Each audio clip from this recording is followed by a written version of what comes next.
Let's go, Cena. Cena sucks. There was guys in the crowd that were chanting both sides of that. Y'all, hey, all the people that's in, in London, that's not how it works. Okay, one side of the arena says one thing, the other side says the other thing. I mean, you can literally see the zoom ins on people saying the same thing. But anyway, Cena comes out.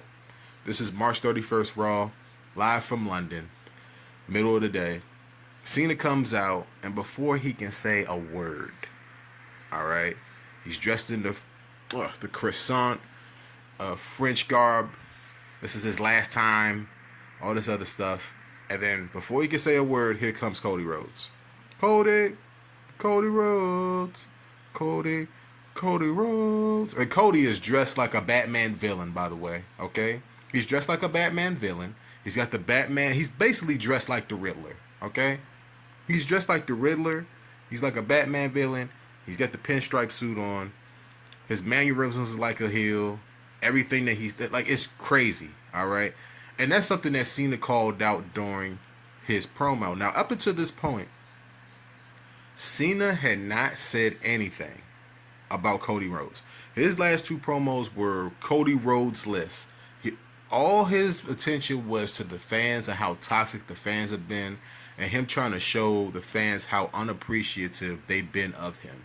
That's been that's been Cena's promos the last 2 weeks. Okay, this week we talking about fire, flames. If you haven't heard this promo between Cody and Cena, you have to go back and listen to it because there were bars, man. I mean, there were straight bars thrown on both sides. Cody was talking about how Cena was handpicked and that he was forced onto people, which, listen, whether people want to admit that or not, yeah, Cena was forced onto us. All right. We were asking for Cena to change. He didn't. He still hasn't. We were asking for Cena to move away. He has, but he still hasn't because he's still here. Okay. So it's one of these things where the stuff that Cody said was impactful. It was true about Cena. It was organic about Cena. And we could feel that. But the stuff that Cena said about Cody is something that, for whatever reason, people that are cutting promos about Cody have not said this about him. Whereas, like, it seems like Cody Rhodes is portraying a specific thing instead of actually being a specific thing. And it's weird. With Cena, it's like you just kind of believe that that's who he is to a specific degree. With Cody, it seems like he's putting on a act, and I've been trying to tell y'all that he's a wolf in sheep's clothing. Like, he doesn't necessarily like the fans necessarily. There's videos of Cody Rhodes telling a female fan to not fucking touch him. Matter of fact, CM Punk's got the same thing. So some of these wrestlers don't like to be touched. Punk don't like to be touched by nobody. He probably only like AJ. Don't you know? I know that's probably too fucking far. That's all right. That's probably too far to go on don't feel like that. I apologize to Phil. Then again, I probably should just say it. Because he has been, Phil's had some times where it's like, I'm with him, and then other times it's like, ugh. But this is not about CM Punk. This is about Cody Rhodes and Cena, and the promo was great. Jabs and bars back and forth.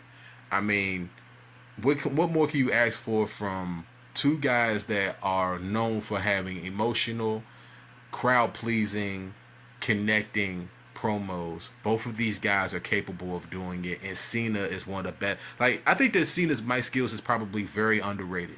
I think that he's very underrated. He's been underrated his whole career to a specific degree. When he changed from the Doctor of Thugonomics, it kind of went away because he didn't have to do straight bars on people.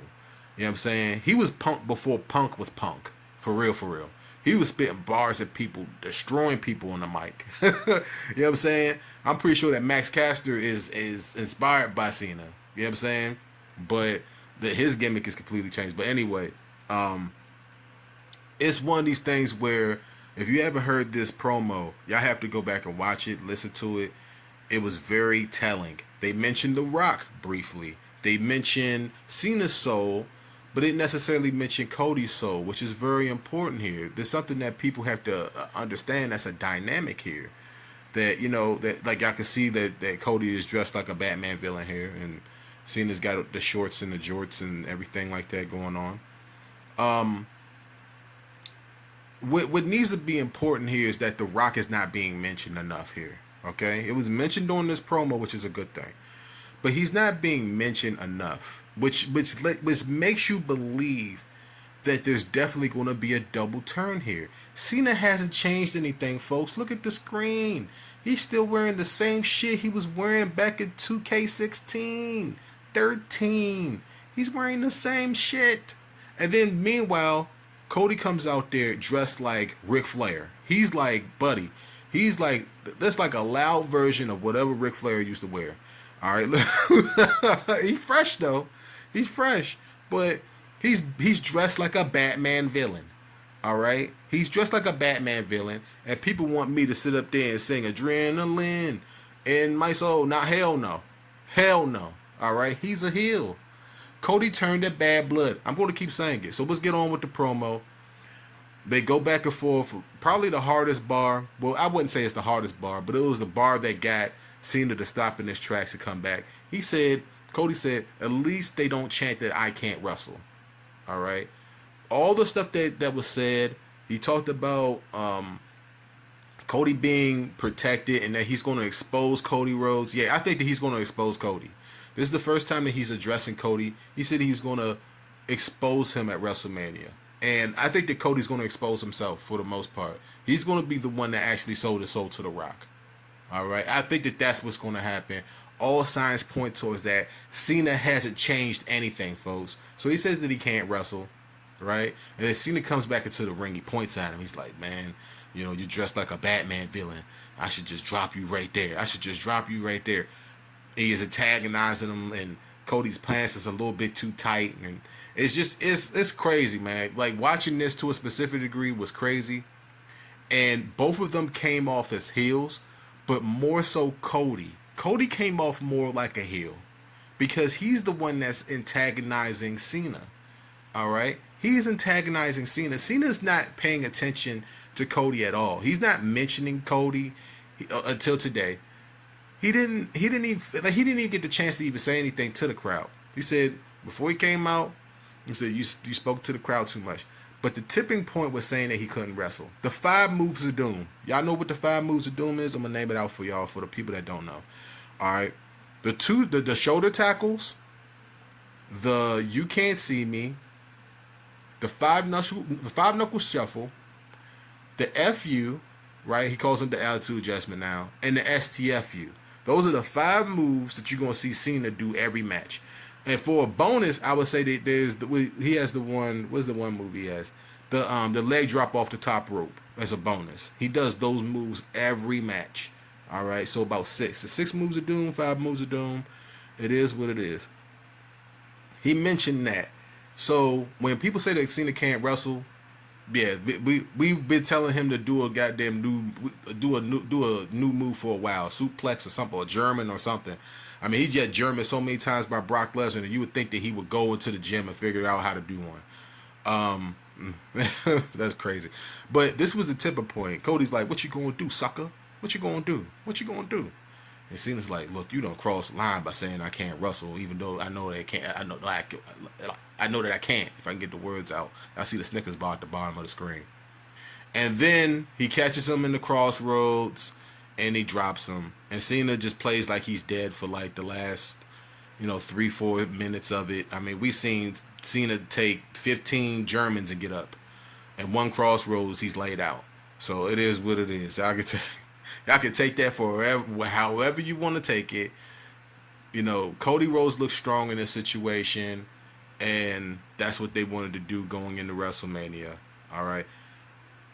I haven't changed the way I've thought about this whole situation. Just to wrap this video up, I still think that there's going to be a double turn at WrestleMania. Cena has not changed anything. I'll say that again. He hasn't changed anything. The only thing that Cena has changed is his reaction towards the fans. He hasn't changed his cadence on his promos. He hasn't changed the way he speaks to people. He spoke to Cody Rhodes like he would have CM Punk back in the day, or Randy Orton back in the day, or Triple H back in the day. He spoke to him like that. And so his cadence hasn't changed at all. Cadence hasn't changed. The only thing that's changed is what he's saying to the fans. All right? He literally, when you really sit there and think about it, I don't think that Cena really turned at all. He hasn't interacted with The Rock at all. He hasn't mentioned The Rock at all. He hasn't mentioned his soul at all. Like, you guys have to pick up on little subtle things. All right? It looks like Cody sold his soul to The Rock. It just looks like that. It looks like it's going to play out sooner or later. Look at the way that Cody is dressed here. On Friday Night SmackDown, he came out in a tracksuit on Friday Night SmackDown, and he was getting all this lovey-dovey, and Randy Orton was like, he was loving on him and all this other stuff, and I got nauseous listening to that promo between him and Randy on Friday Night SmackDown. Did not like it. It was not good, because you're not supposed to glaze a wrestler like that, and I think that the reason why Randy Orton did that is because Cody is going to turn, and before Cody could turn, he has to do that. All right, so Randy Orton is like probably a bigger baby face than Cody at this point. But well, he is, because Cody is playing a heel. So it's natural for them to probably do that at SummerSlam. Cody's going to retain the championship, folks.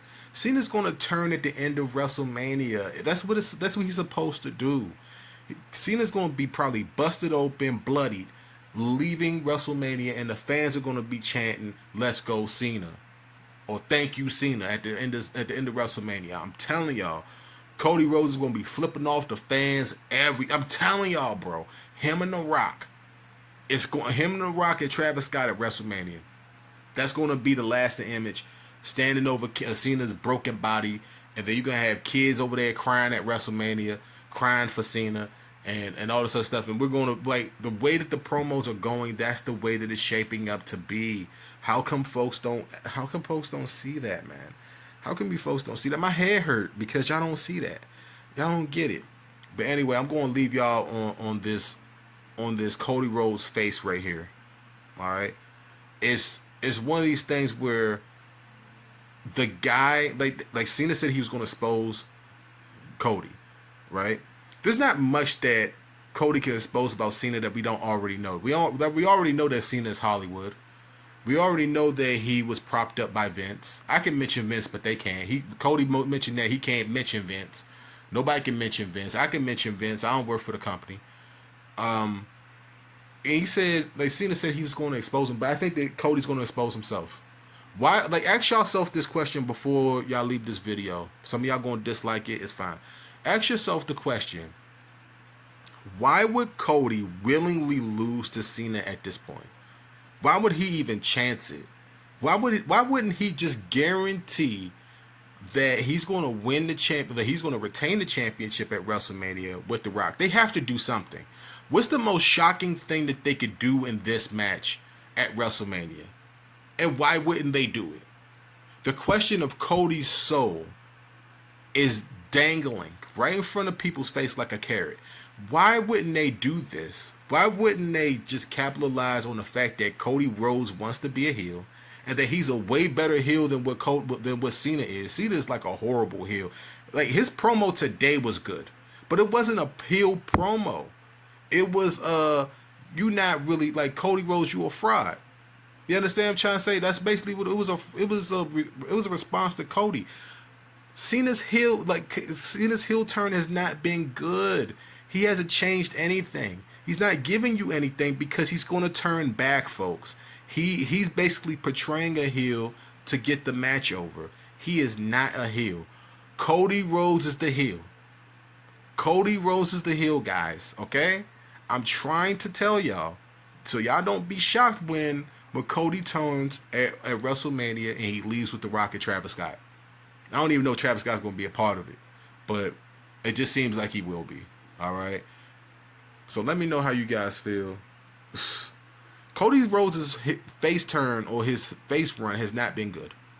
Do you guys understand? It's been anticlimactic. Just like Cena's promos over the last couple of weeks until this one has been anticlimactic. Okay? It hasn't been good, but this one was great. Go back and watch it. Monday Night Raw is still going on right now at the recording of this video. But by the time most of you guys see it, it'll probably be after the show. A little bit before the show is over. Okay? Everything else in the company right now is blah. This is the best storyline. because it has the biggest ramifications. We're talking about the face and the heel of the company. The biggest face in the company right now is Roman Reigns. Hands freaking down. He's the number one. He's the number one face in the company right now. It's not Cody, because Cody is a heel, and he's going to unveil himself at WrestleMania. It's like a stage. He's going to. They're staging it right now, and they're going. He's going to be. Now I could be completely wrong. I could be completely wrong. Cena could win the championship at WrestleMania. I highly doubt it. This could tailspin Cody. I'm pretty sure that would happen as a result. Cena is advertised for the middle of the summer, Saturday night main event. He's not going to have the WWE championship at that point. He's going to be on a redemption arc. Before I leave this video, I want to make sure I say this because it's very, very interesting, and people brought this to my attention. Y'all remember Edge? Let me make sure this. I say Adam Copeland, Edge, Cope, whatever y'all want to call him. Before he left the company, he formed the Judgment Day, right? And then quickly into the Judgment Day's conception, he pulled the trigger on doing a redemption arc because he planned on not renewing with the WWE. So he didn't want to spend his last days in the WWE as a heel. He wanted to end it as a face. So they did a storyline in which they replaced Edge with Finn Balor, right? And then he feuded with his own group, the group that he created, right? Which was a great little story arc. I mean, of course, at the end of the day, he basically lost that feud with the Judgment Day, because the Judgment Day was made primarily for Ripley and Priest, and I think Dominic Mysterio. It was Dominic Mysterio's group, right? But they initially made it for Rhea and Priest. So it's similar to this. And then Edge went on a redemption arc and ended his career, and now he's in AEW, WWE career. Now he's in AEW. It's the same thing. Cena's doing a temporary heel turn. He hasn't changed anything about him but his words. And at WrestleMania is going to be the start of the redemption story for Cena. I'm trying to tell y'all, bro, he is not going to end his career as a heel. I'm trying to tell y'all, he's going to be doing Make-A-Wish till he's 95 years old. He's going to be wearing Jorts until he's 95 years old, man. I'm telling y'all right now. All right, there's no way that he's turning his back on those children, bro. There's no way. He hasn't. He's cut a couple of scathing promos. I'm pretty sure that Cena gave that kid in Belgium a big ass gift box behind the scenes. Hey, I need you. I need to cut this promo, and don't take it personally. Just kind of feed into it. And he probably had that whole little conversation with him. But I'm gonna end the video like this. Make sure you hit the like, comment, and subscribe, bro. Listen, man, hit the like and the share, or I'm gonna stare holes through you like Cody Rhodes and staring at John Cena's dead body in the ring. All right. I love you guys, man. Make sure y'all share it and do that good stuff for me, man. Or I'm going to dress up like Cody, like the Batman villain, and come to y'all channel and ask y'all what's going on, okay? I'll see you guys maybe next week. I don't know what they're going to do. Next time that you see Cody and Cena, that's probably going to be where I come back out. I'll probably do a WrestleMania preview and prediction video. It's coming up, depending on what the WWE does in the next few weeks when it comes to hype for this match in particular, because I had to pick at least one match to talk about with WrestleMania, because not every match deserves this type of attention. So until next time, folks, peace out. Take care of yourself and each other.